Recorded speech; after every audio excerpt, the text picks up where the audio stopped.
Chapter 2, Tense of Intention. The second morning arrived not with a sunrise, but with a cascade of tinkling laughter and kettle drums. Wind carried scent trails of cardamom, charred oranges, and campfire smoke, as the sun slipped like a coin through the slits of woven shade cloths. The spiral was no longer just assembling. It was breathing, sighing in rhythm, pulsing with purpose, giggling under its breath. A line of painted stones formed a path between sleeping tents, each marked with unique whimsical symbols. A paw print wearing a crown, a comet sipping tea, a laughing sun with maracas. These weren't mere decorations, they were invitations. If a tent bore a smiling eye, it meant, "Come share a story." A blue handprint signaled tea for the weary. A swirling triangle meant fortunes told while you dance. Tibber wandered through this soft maze, adjusting his crooked spectacles and murmuring observations into a small brass recorder pinned to his scarf. "Day 2, he whispered, "and already time is loosening its grip like a belt after too much baklava."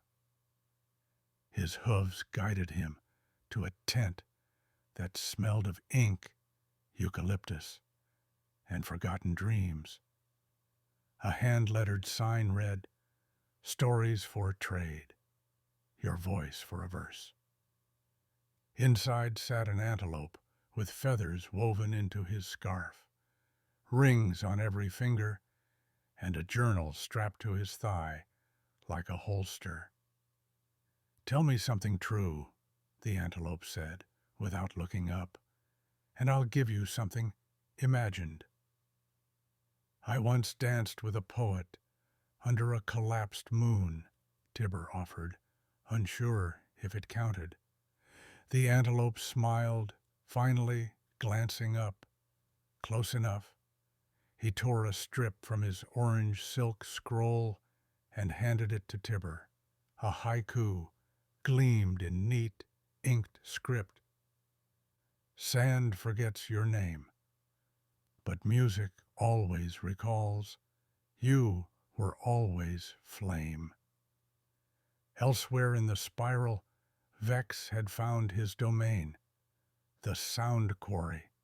It wasn't a stage per se, but a hollow carved between sun-bleached rocks where sound twisted, echoed, and shape-shifted like a lizard in disco lights.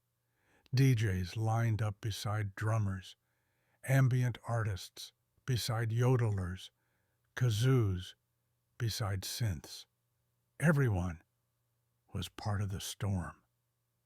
Vex tapped his chest speaker, syncing its pulse to the low thrum rising from the sand. "Sound check complete," he told a dog with cymbals strapped to his knees and bells braided into his beard. "Ready to lose your name?" The dog grinned, shaking dust from his tail. "Been ready," said Vex. "Let's shatter something old and sing it back new." As evening draped its velvet over the dunes, lanterns shaped like moons, mangoes, jellyfish, and confused potatoes blinked to life.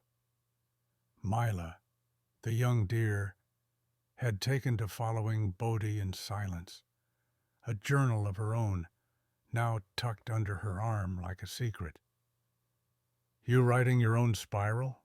Bodhi asked, pausing to sip cactus tea laced with cinnamon and something suspiciously spicy. "Trying to," she said, "but I don't know how it ends." "No one does," Bodhi said, raising an eyebrow. "That's why we write it together. You sketch the middle, I'll paint the cliffhanger.